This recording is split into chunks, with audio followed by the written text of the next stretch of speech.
Vincent Calyada. Hello mga kalingap, isang magandang umaga po sa inyong lahat. At yan, kung bago pa lang po kayo sa aking YouTube channel, ako po si Vincent Calyada. Paki-like and share po nitong video ito para mapalawak pa po natin ang pagtulong po sa mga taong nangangailangan. At huwag niyo pong kalimutan na pinutin ang notification bell para lagi po kayong updated po sa mga bago kong uploads. At ngayon mga kalingap, nandito tayo kay Tatay Raysan para kamustahin po. At meron po tayong mga katanungan para sa kanya about sa darating pong birthday ng kanyang anak na si Rachel. So tara mga kalingap, kamustahin po natin sila. Ayan tatay, kamusta Tatay Raysan? Ayos lang. Mas lalong gumagawa po ah. May nagpapaano na ba? Nagpapatibok na ng puso? Baka may guwa. Ayay! Sana all. Pag may nag-abot, igwa na. Oh. Pag mayo, bayo. Pag mayo, mayo. Kamusta naman dito Tatay Raysan? Ayos lang. Hindi mo na nahihidapan. Opo. Ayos man yung mga anak ko. Ayos man. Kamusta ang mga pag-aaral ng mga anak mo tay? Ay, okay naman. Okay naman po. Yung bunso ko may award na naman. Wow, Yung nakakatuwa panganay, yun. may award. Yung pangatlo, yung pangalawa, may award din. Ewan ko yung dalawa. Wala pa akong balita. Pero at least tatay, yung mga ginagawa mo para sa anak mo, merong magandang resulta. Kaya nga. Di ba? Yun ang nakakatuwa dun. At kung nabubuhay si asawa mo tatay, Ay, lalong sigurado, tuwang-tuwa yun. Kasi tuwang-tuwa yun. yung mga anak niya talagang nagsusumikap man. Nagsusumikap. Kaya, Ayan ang sabi ko talaga sa kanila. Yan lang ang pamana ko sa inyo. yun po. Kundi daldalan ko kayo, mag-ayos kayo ng pag-aaral. Yun. Pinaka-the best talaga yun na mag-ayos sila ng pag-aaral kasi para sa kanila din bagay yun. Siyempre ikaw tay, papunta na sa pagtanda, di ba? Tanda na, di mo nakapag-aral. Dapat sila mag-aaral. Kaya, di ko talaga inaano sa kanila na makakalimutan na hindi ko sabihin. Lagi ko sinasabihan yun na. Oo. Kaya ayan man, kita man na yung resulta. Mayos man po. Si Rachel man, pasado siya yata doon sa... Opo, pasado siya dun sa entrance exam sa civil engineer ba yun? Tapos, Mga maano engineer? naman siya ngayon, yung sa ano yata yun. Maano ulit siya sa engineering. Hindi, ko alam kung anong tawag doon. Pero at least tayo, maganda yung resulta. Nakita ko din po at nakapasa siya. So, pag siya, pasok siya dun, automatic engineering niya siya. Siya mag-i-school ng pang-engineer. So, mga tayo yung mga as of now, ano po yung mga nangyayari sa buhay nyo ngayon na dating hindi nangyari noon? May kung saan ako nakakarating. Saan nakakarating po? Boracay, nakarating na ako. Wow, sana all. Ako hindi pa nakakarating doon tay. Kaya, yan ang hindi ko inaasahan na makakapunta ko doon. Opo. Yung mga bagay na ganun tatay. Kaso lang, hindi gaano akong masaya doon kasi kumbaga sana'y mas lamang yung lungkot ko doon sa kaysa doon sa saya. Kasi bakit hindi ka masaya tatay? Hindi ko kasama yung mga anak ko Hindi mo kasama yung iba talaga yung na di mo sila kasama. Hindi kagaya nung punta kami doon sa maglayas man sila, alam ko na masaya sila kasi andun man lang din ako kahit di ako kasama na paggala, alam ko masaya sila. Ako masaya ako, andito man sila noon. Hindi maganda. Hindi maganda kasi siyempre nasanay na bagang na kasama-sama yung mga anak tapos yun maiwalay kang kahit konting oras, napakalungkot di ba? Sa akin, proud man akong nakarating ako noon. Kaya Nil, siya kita? Tinday? Kaya, thank you kaya Tinday. Nakapunta ko ng Boracay. Wow, sana all. Kami din soon. Daddy Donut, tayo din soon. Nakapunta ka na pala doon, Daddy Donut. Nakakita ko nga pala. Lugi pala ako, di ako nakapunta. Pagbalik. Kaya dapat siya Tinday. Kaya, Tinday, ingat ka dyan lagi. Salamat talaga itong sa pagpapasyal mo sa amin sa Boracay. Kumbaga, napakagandang memory, memories. So, ayan tay, dadako na tayo sa mga katanungan para sa anak mong si Rachel. Tay, medyo may kalaliman pero alam ko. Ano yan, bubun? Bubun ito. Malalangoy mo ito tay, malalangoy mo ito. Ayan tay. Ano pong paghahanda mo ngayong darating na birthday ni Rachel? Ngayon? Opo. Ngayong darating ni April. Wala akong mayahanda, kundi pansit na lang eh. Pansit. Yung mga bagay na alam mo tay, kasi siyempre si Rachel talagang napakadaming mga nagmamahal dyan. Ang daming nagsusuporta. At alam mo yan tatay, ano yung mga inaasahan mo pa para sa birthday ng anak mo? Di ko masabi kung anong inaasahan ko at wala talaga akong masabi. Wala ka talagang masabi? Kasi sa ano pa lang, mga gown pa lang nga, kung yung titingnan talagang maga nang masyado yung gasto. Opo. Kaya pag ihahanda ko, kundi pasalamat na lang. Pasalamat. Sa sobrang nagmamahal ka sa anak ko. Kahit hindi nila kapamilya, hindi nila anak, andyan sila. Yan, sabi ba kaso nila yung anak ko. Opo, sabi ba ni Rachel, kahit nawalan man daw siya ng mama, marami na siyang mama. Marami na daw siyang mama. Yan ang hindi ko makakalimutan na lagi niyang pinapasalamat sa mga taong nagmamahal sa kanya. Sa lahat ng nagsusuporta, sa True sa family, sa Rochelle, fans, lahat sa Rochelle.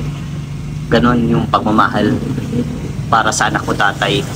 Kaya proud nga ako tatay sa nararating ng anak mo. At nakita ko nga na this coming na debut niya ay talagang maganda ang mangyayari. Kabang-abang siguro tayo. Kasi may doon sa mga photoshoot pa lang, talagang pangmalupitan na tayo. Talagang pinaghandaan, pinaggastusan. Talaga. Preparadong masyado. Pati ako kinakabahan kasi pinatahian din ako baka kung ano naman nagagawin ng mga salita na naman grabe lang. Pero tay, tanong ko lang, bakit ka po kinakabahan? Kasi di ba syempre birthday ng anak mo yun, ng birthday ng prinsesa ko yun, kumbaga birthday ng dalaga ko na. Sino ba naman hindi kakabahan yan? Ngayon lang yung nakadanas ang ganyan. Tapos hindi ko pa alam kung ano mga sasabihin doon, kung ano gagawin niya sa mga okasyon na yan. Yan ang kumbaga doon ka hindi prepared. Hindi kagaya nung ma-birthday lang dati, yung para pansit lang. Ayos na. Karainan, bati ng birthday, okay na. Pero ngayon mas may dadaanan ka pag kung ano-ano eh. Sino ba kaya hindi kakabahan yan? Pero at least yung bagay na yan, yung dumarating sa buhay ni Rachel, at least talagang gumaganda talaga tayo. Lalo na kayo, maayos na yung buhay sa inyo. Kaya pati pinagpapasalamat ko lagi. Unang-una dyan sa Panginoon. Tama yan. Kasi, sa kapatid, kung hindi man, siguro kung hindi ka nag-vlog sa amin na kahit noon tinanggihan ko kanta, nakakahiya talaga. Ay talagang nagdating ka pa din. Kaya sobra talaga ako nagpapasalamat. Kung hindi man dahil sa iyo, kila Kuya Bal, kay Rab, sa pamilya nila. Sabi ko, yung baga ni Kuya Bal na ganyan. Ay hindi man din kami meron ng ganito. Sobra ako nagpapasalamat kasi ganito na ang namin. Dalawa na ang bahay, hindi na natulo. Malayo na sa dati. Na dating sobrang malayo. Sisingit ka ng plastic, ng kape. Masong ngayon ko ng mga anak ko para makasiksik lang ng sa bubong. Pero alam mo tayo, yan lahat ng bagay na nangyayari po sa buhay ninyo. Yung unti-unti na po kayong gumaganda ang buhay ninyo. Ang lagi nyo pong tatandaan, tama po kayo na laging ipasalamat sa Panginoon yan. Unti man yan mapalaki. Basta always nyo pong pasalamatan. At always nyo pong isama sa mga dalangin ninyo, yung mga taong nagmamahal sa inyo. Yung alam nyo pong talagang hindi kayo pinapabayaan. Talagang naandyan sa paligid ni Rachel, naandyan lang sa inyo, sa tabi nyo. Wala man sila, malayo man sila, pero andyan yung pagmamahal pa rin sa inyo. Isama nyo na lang po sila sa inyong dalangin. Kasi alam mo tayo, yun na lang yung bagay na pwede nyong maisukli para sa kanila. Di ba? Kasi ano pa lang, doon pa lang nga sa nagpurunta dito eh. Lagi na lang silang pag akong nananalangin na sa mga nagpurunta dito. Opo. Yan, sinasama ko sila dito kasi pag nakakarating sila dito, tuwang-tuwa sila na Opo. makarating dito, makita si Rachel, makita kami, yung mga anak ko. Kaya, sobra akong minsan nga nahihiya talaga ako eh, pag may nadating. Opo. Kaya so ay wala man akong magagawa, kundi harapin man sila. Kasi Ayan tayo. nag-ano man sila, nagpakapagod, magbiyahe dito. Oo. Tama Kaya pati yun. kahapon nga, basta yung grupo kahapon, Opo. natin lang namin kagabi na naman, nagbiyahe na sila. Nagpunta lang dito. Pero naman tayo, nagpapakapagod sila, pumunta lang dito para makita lang kayo. Diba? Sobrang artistahin na talaga kayo, tay. Sa title ko palang tatay, talagang totoo talaga, ano? At marami talaga sa inyo, tatay, nagmamahal. Yung umalis nga kayo, marami talaga nakakakilala, di ba? Yung pumunta kayo sa isang lugar na may marami nakakakilala, di ba? Yun ang nakakatuwa kasi nakilala talaga kayo. Kahit sabi ko nga sa ano ko, bahala na kako. Opo. Madami na naman kako. Bahala na. Titiisin ko lang kako yung hiya ko. Titiisin lang niya. Kaya sobrang salamat talaga sa kanila. Kahit hindi nila anak yung anak ko, talagang mahal-mahal nila. Opo. Wala na akong masabi sa kanila. Kaya sobrang thank you. Kaya nga talaga inulit-ulit ko talaga ang pamilya ko nagdami. Yan. Kaya, Marami nagmahal ay. Ano po? oo. Yun bang kasi tay, kaya ang mga tao ganyan magsuporta sa isang tao. Nakikitaan ng kabutihan. Nakikitaan ang ganang loob. Ganun ba tayo? Maski sino man pag nakita mo sa una pa lang, tas ay ang ganang loob. Oo. Siyempre, Wala pati, iba pati ba yung tao, pag nakita mo na. Pag nakita mo magaan talaga loob mo sa kanila. Ayan, hindi ka talaga maano sa kanila. Yung maaalangan na makipag-usap sa kanila. Oo. Kagaya nung kahapon, kahit sino magpunta dito, laging tayo. Huwag mo bubayaan yung sarili mo. Ganyan. Lagi kang huwag ka na mag-iinom ng alak. Yeah. Ganyan. Lagi silang may sa akin. Kasi May payo. yung mga anak mo, Siyempre. wala nang mag-ano sa'yo pag nawala ka. Opo. Kaya, si ate kahapon, sabi naman, maalis na lang, masakay na lang ng bus. Kung yung sinabi ko sa'yo ha, mag-ano ka ha. Ay sabi ko, opo te.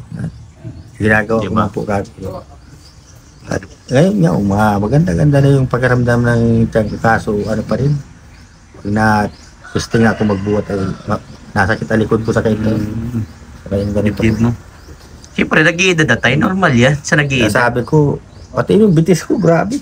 Bagong aga, pag mata ko na naman, yun na naman. Nagagarak mo. Maga na naman sa buong aga. Kaya sabi ko, wala na talaga kako ito. Nag-iedad na. Kakar 40 pa lang ay. Wala na. Last pag na.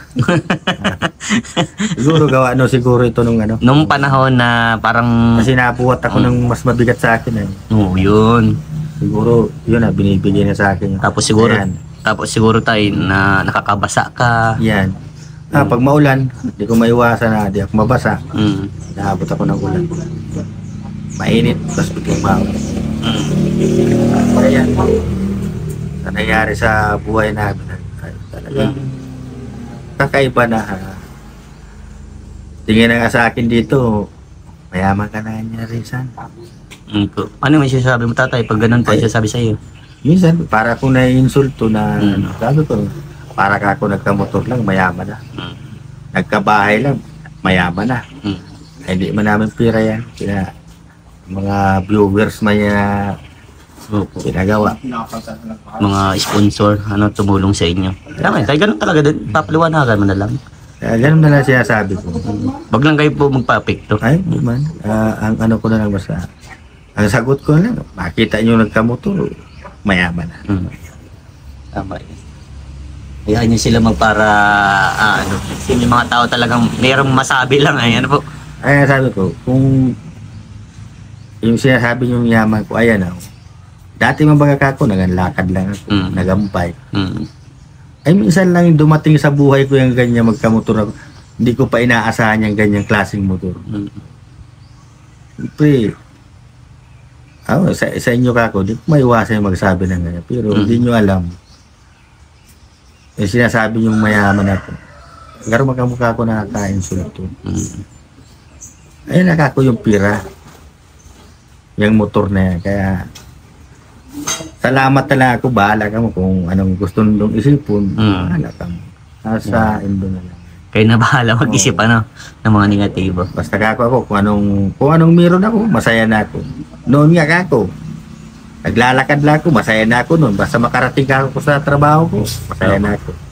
Ay ngayon, nagkamotor ka ako, masaya na ako kung anong nagkakamiron ako. Yun. Yan ang kagandahan tayo. Always, ano, yung tama yung tanda mo tayo na pasalamat mo lang. Always yung Kaya sabi pasalamat. ko, bahala na lang kayo kako. Ano, Kung tingin nyo, mayaman ako. Masaya Salamat. yan. Sana all na lang. sana all. Ano magyaman ako. Opo. Tay, may tanong pa ako, isa pang tanong. Ano ang tanging kahilingan mo po ngayong darating na birthday ni Rachel? Sa birthday ni sana laging malusog yung anak ko. Lagi siyang sa pag-aaral niya. Hindi muna siya kung sabi ba nga nagmamadali, bubuy mag-aasawa, muna siya. Kasi Ingredient niya muna. kasi yung kapatid, yung mga wish ko pati sa anak ko niya, kung sakaling siya man lang umangat sa buhay, yung mga kapatid niya, huwag niyang pabayaan. Ano lang, ayaw ko kasing yung sila, yung kung sino ang meron, mababayaan na yung iba. Dapat magtulungan. Yun ang lagi kong sinasabi sa kanila. Yan ang ko sa anak ko. Sabagay, yung anak ko man yan, si Rachel, yan. Pag meron man yan, hindi man yang ganyan. Talagang yan. Bigay. Sabi nga niya sa akin, bakit ba ganyan nagmana ako kay Papa eh. Hindi ko rin matiis kahit talagang Bigay. Ewan ko ba kung bakit ganyan. Ganyan pang ganyan. Sinasabi niya sa akin. Ang kagandahan doon tayo, naturuan mo ng ayos si Rachel. Kasi mapagbigay, ganoon din ang ama. Kung mapagbigay ang ama, mapagbigay din ang anak. Di ba? Kaya nga sabi ko, tama man lang kako na anak. Siyempre, kung anong meron ka, may naging sa'yo, bigyan mo. Opo. Kaya, mas maganda na kako. Tingnan mo na magkakabaga yung nangyari sa atin. Hindi natin inaasahan na ganito tayo. Oo.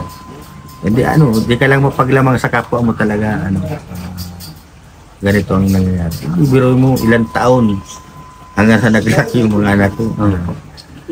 Ganito na nangyari na masasabi nga yung surety na binigay ni Lord na ganito, maging ganito dito sa amin. Hindi na ako nahihirapan na talagang sobra ako nagpapasalamat. Kaya yan ang wish ko lagi sa anak ko. Kahit sa inong mga anak ko dyan. Kasi sa akin walang panganay, walang bunso. Para-parehas lang. Oo. Wow naman. Yan talaga ang Tatay Ray sa mapagmahal talaga. Kasi pangit bagay yung may nakikita akong mga ibang nag-aaraway-away. Ayun ang ayaw kong gayahin ng mga anak ko. Kumbaga, dapat Hanggang sa pagtanda nila, magkaasawa sila, ganun pa rin dapat. yung banding nila ng samahan pa rin. Ang gusto ko nga sa kanila, yung isang ganito lang baga. Isang compound lang kumbaga. Dito lang sila, yung ayun para pangarap ko man sa buhay sana. Kaso di ko kaya ito pa rin siguro. Sila na natutupad. So, ayun, by the way, Tay. Grabe, sobrang thank you sa konting mensahe mo para sa anak mo. Hindi ka kinabahan, Tay. Pwede mo sabihin yun sa birthday ni Rachel. Pero alam ko may mas malalim ka pang sasabihin para kay Rachel. This coming birthday niya. Salamat sa iyo tay, napakabuti mong ama. Tama yan, patuloy mo lang ganyan tatay. Ituro po sa mga anak nyo yung mga kabutihan. At laging isabi mo po sa mga anak nyo, laging may takot sa Diyos. At laging magdadasal tay. At yan. Ingat ka palagi tatay sa pagmumotor. Ay, salamat. At sabi mo din si Rachel na always mag-iingat. Basta always si Kuya Vincent ay nandito lang po. Sa inyo tatay, andyan lang ako palagi. Matagal man makadayo, alam mo, malapit man lang. Nakikita man tayo always, nagkakausap. Hindi man lagi mag-vlog nan, di ba tay? Sabi nga yan, hindi ka lang makapunta, matarampo na. Pangit yun, dapat. Kung hindi mo nakapunta yung isang tao, intindihin. Kasi kung hindi nyo alam kung may ginagawa o yan, tama. kung saan siya napunta, sana dapat hindi siya dapat mag-isip ng mga negatiba, Salamat tay. Grabe, bait-bait mo talaga tay. Ingat palagi, pagmumotor. God bless tay, bye-bye.